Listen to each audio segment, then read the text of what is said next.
Well, you have to learn new ways of coping, right, with stress and new ways of socializing. And, your relationships may change. I realized that a lot of people that I thought were my friends were drinking buddies and nothing more. And you just sort of have to accept that and move on, because you don't want anything to get in the way of your sobriety. I mean, once you've committed to this lifestyle, you don't want to let anybody stand in your way. You're listening to the Recovered Life Show, the show that helps people in recovery live their best recovered lives. And here is your host, Damon Frank. And welcome back to the Recovered Life Show. I am pleased to be joined today by sober coach Jennifer Salzman. How you doing, Jennifer? Hi there. I'm great. How are you today? Really good. I am so glad that you're on the show today. Listen, it is that whole sober January thing going on right now. So I wanted to have you on the show to talk about sober January, kind of exploring that whole sober curious movement. What's it about? So I'm going to send it over to you, Jennifer. What is sober curious all about? What's this Dry January all about? And why should people look into this? Yeah, well, I think Dry January is great for anyone to just sort of take a reset, detox. They have their New Year's resolutions. And so taking a break from alcohol is always a good idea, regardless of your relationship with alcohol. But I think that the trend has really, gotten more popular, because you don't have to be an alcoholic to decide that you don't want to drink, or at least you want to question your drinking. I mean, alcohol is not good for you. I don't care who you are. It's not good for you. And there's been more and more research that proves that no amount of alcohol is really safe. So I think people are just becoming a lot more health conscious. And one of the things that can really improve your health and your mental health, your physical health, is removing alcohol from your life. So, you know what? I think that's such a, I think that's such a wise perspective, because I think we were talking earlier about how entwined alcohol is to our society. Like, I was talking with a buddy of mine the other day. I said, you can't really see a sports event without getting barraged by signage, alcohol ads, all that other stuff. It's very entwined in our society. And I think the interesting thing about the sober curious movement is that people that maybe have not had a really severe reaction to alcohol as far as lifestyle, meaning they didn't get a DUI, they weren't arrested, they're not necessarily binge drinking, but they're maybe drinking heavily, right? They're drinking a lot. Them just finding out that it's just not that great for them. What's some of the things that you do to determine whether alcohol works for you or not? Because I know that's your story, right? You just came to a place where you found that alcohol just didn't work for you. Yeah, well, I realized, I knew that I had a problem with alcohol for years. I never really admitted it, to anyone other than myself. But when I started thinking about it, like all of the problems that I had in my life, there was one common denominator, and it was alcohol. And so I remember, I experienced, I guess, what one would call spontaneous sobriety. After thinking about it and contemplating it for so many years, I just woke up one day and I said, you know what, I'm going to actually do something about this. And I never said I'm not drinking ever again. I just said, I need a break. And that break turned into, now I'm almost, 3 years into it. So I realized that as time went on, I just felt better and better about myself. I felt physically better. I felt mentally better. I felt sharper. Everything in my life improved. And so I said, why would I want to go back to drinking? There was no reason. I guess the socialization, there's always this social pressure, why aren't you drinking? And after a few years into it, now I'm just comfortable saying, because I don't like it. I don't drink anymore. Yeah. That's it. And I think that's so great. As somebody, Jennifer, who, I define myself as an alcoholic. I am an alcoholic. And, and alcohol really didn't work for me, right? It worked for me great at the very beginning. It did not work for me at the end very well at all, but I couldn't stop drinking, right? And I think there's a lot of people that I have met Mhm. personally, that just socially, that they were maybe heavy drinkers or problem drinkers, or alcohol was starting to have a negative ramification on their life, right? But they're not necessarily alcoholics, Mhm. but they're jumping off that train before something goes bad. Because I think one of the things that I've seen is, people who don't handle alcohol well and it doesn't deal with them sometimes end up heavy drinkers and then sometimes end up alcoholic, right? So this ability to be able to jump off the train before it crashes, I think is a great thing personally as somebody who's in recovery, because I think it's great, especially for young people. And we've seen this, I have a teenager, and she tells me all the time, Jennifer, it's like, there's a active growing conversation about drinking and drugs and that stuff, of just really not wanting to do it because they just don't like the lifestyle of it. They don't like the taste of it. They don't like what happens to them. And frankly, they don't need it. Right. And you're a perfect example. You went on and Right. enjoyed your life without alcohol, and your life became better, I assume, right?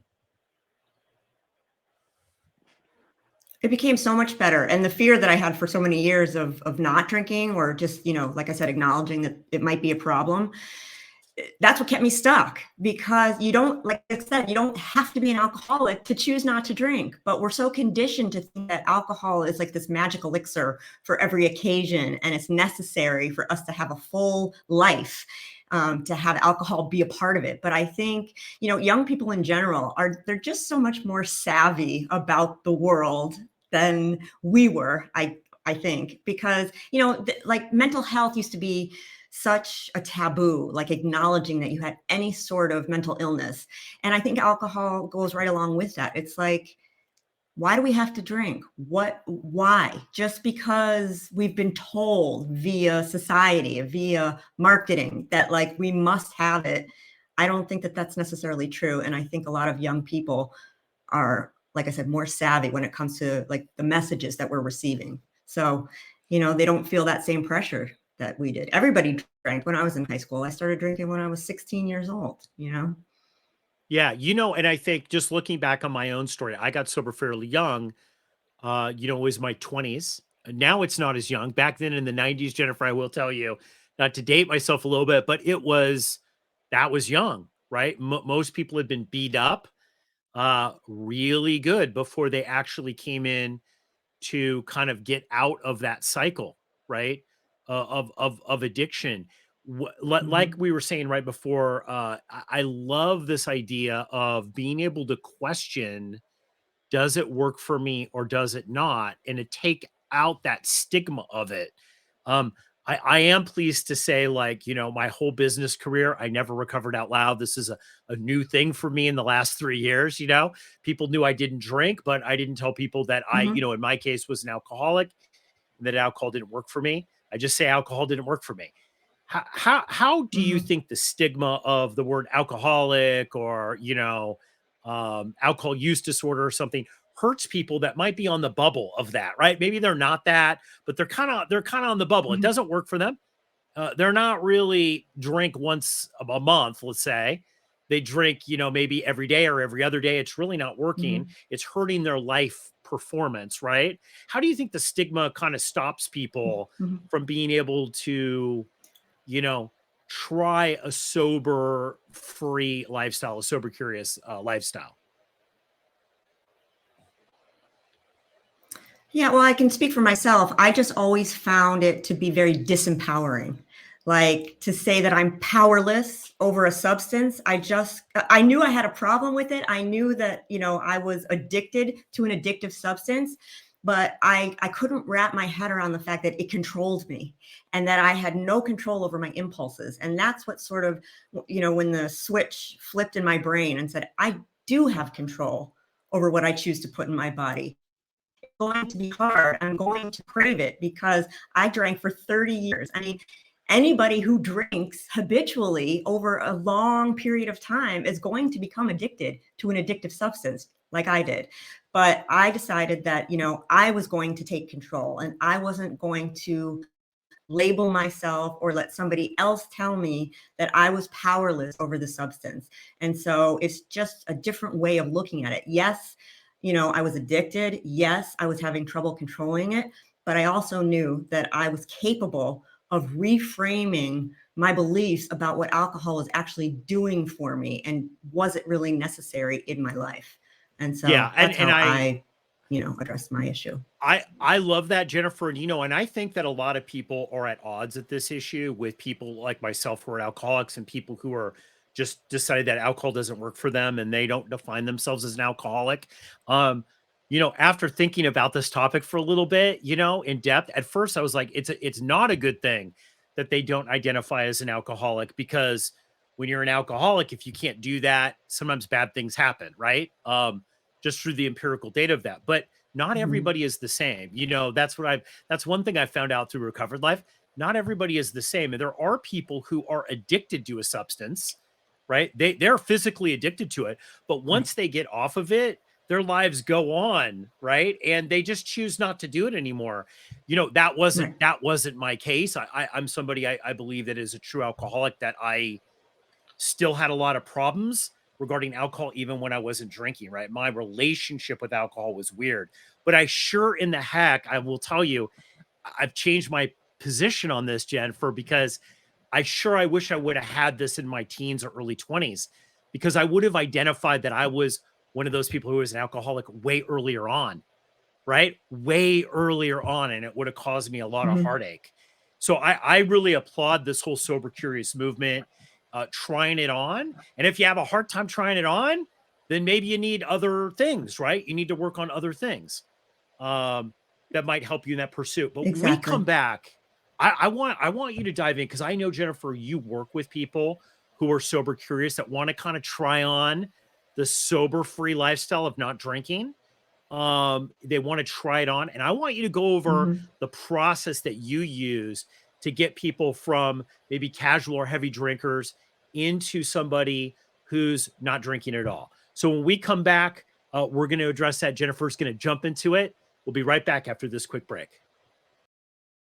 Attention, all those seeking recovery. Are you looking for a supportive, welcoming place to share your experiences and find strength in your journey? Look no further than Recovered Life's recovery check-in meetings. With several meetings held throughout the week, you can choose the one that's right for you. Moderated by top recovery coaches, these meetings are open to all avenues of addiction recovery and offer a powerful opportunity for personal growth through connection with others. RSVP now by visiting recoveredlife.us and clicking on Find Your Group. Don't miss this chance to be seen and heard. Join us at Recovery Check-In and take the next step in your recovery journey. See you there.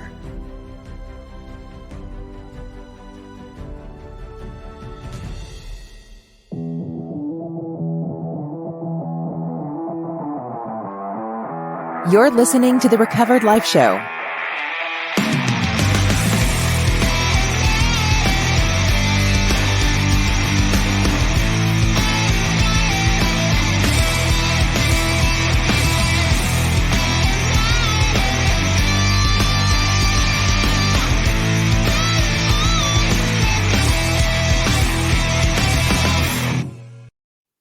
And I'm back with Jennifer Salzman. We are talking about exploring the sober, curious movement.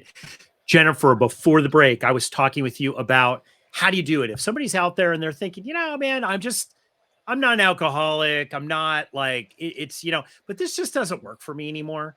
It's just, I'm waking up not feeling good. It's Mhm. just too many beers at the game, too much wine at the event, right? How do you transition into that Mhm. whole sober lifestyle? Yeah, so I think the first question you have to ask yourself is, what's your why? I mean, what role do you want alcohol to play in your life? And what are you using it for? So I work with people and we sit down and we just kind of make a list of like all the reasons we think we like to drink and all the reasons we don't want to drink. And I really work with people to understand their unique history, help set them up for success and help them build their own personalized roadmap to determine, what role they want alcohol to play in their life, because it's really not black and white. I mean, drinking is on a wide spectrum. It's are you a weekend binge drinker? Are you drinking every night, but just a little bit? I mean, do you drink every 3 months, but when you do, you go on a week-long bender? I mean, it's very different for each person. So we can customize like an individual plan. And a lot of it has to do with sort of digging into your subconscious beliefs about, what do you think alcohol actually does for you? And is that really true? So, we meet weekly and we just discuss like your progress. And a lot of people need accountability. I mean, for me initially, I stopped drinking just sort of by myself with no support. I didn't tell anybody. And so I went along for a few months without alcohol in my system, but I wasn't free from it. I wasn't putting the substance in my body, but I was thinking about it all the time. I was hyper aware of other people drinking around me. And I realized that I needed community. I needed some sort of connection, some sort of support to release some of the shame that I carried about, my over drinking for so many years. And I think a lot of it is, people keep this secret, and just being able to share it with somebody else who gets it is so important in order to move forward and remove, the substance from your life. One of the things that we were talking about was this whole cultural thing. It's weird.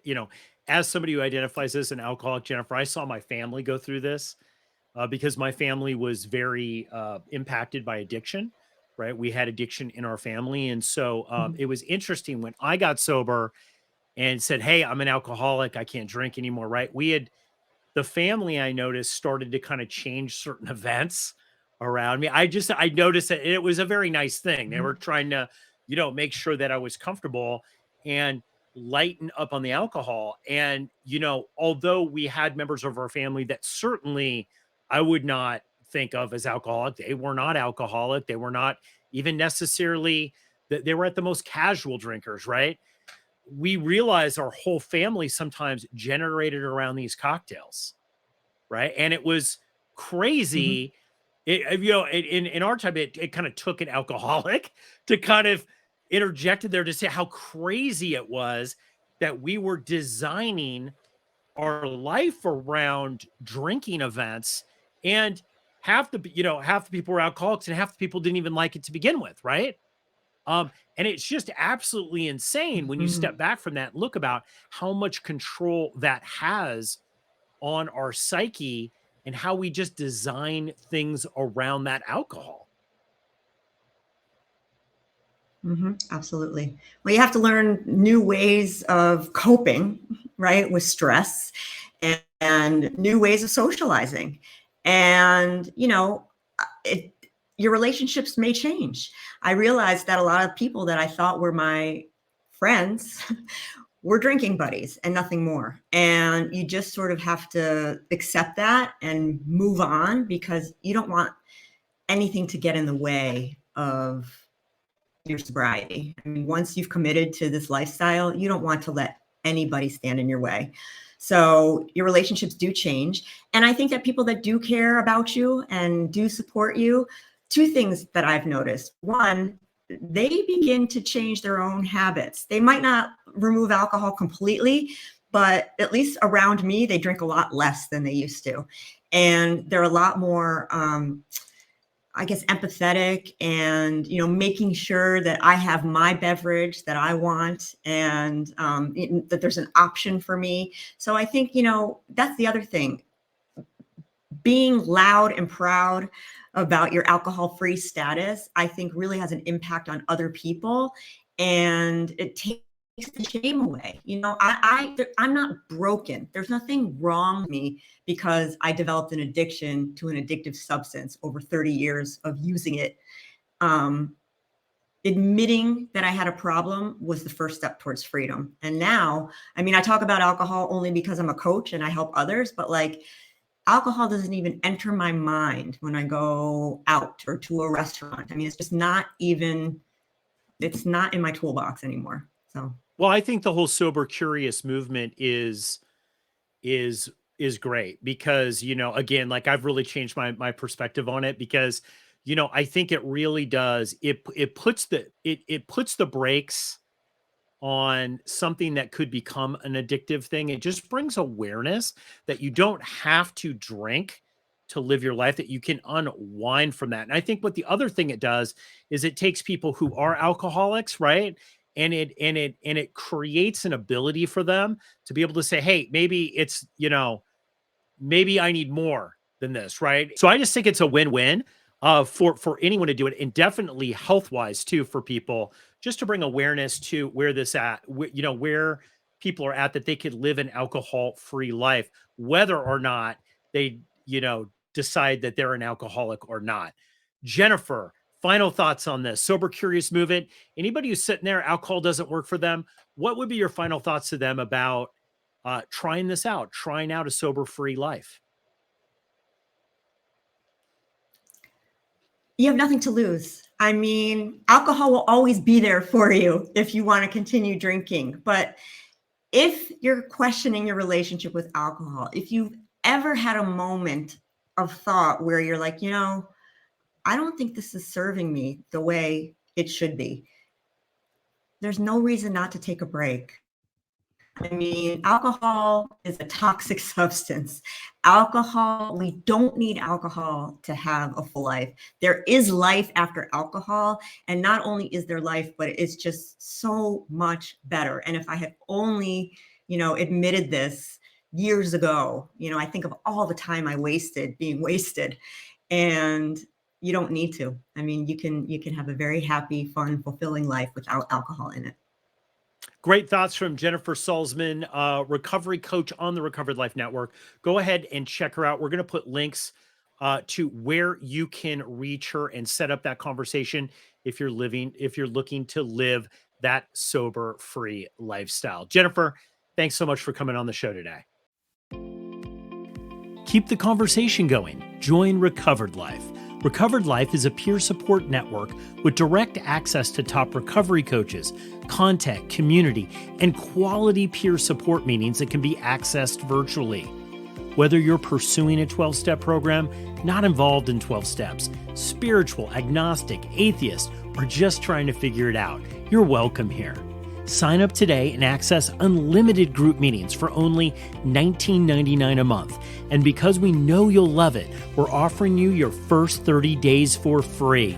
Don't wait. Visit recoveredlife.us and become a member today.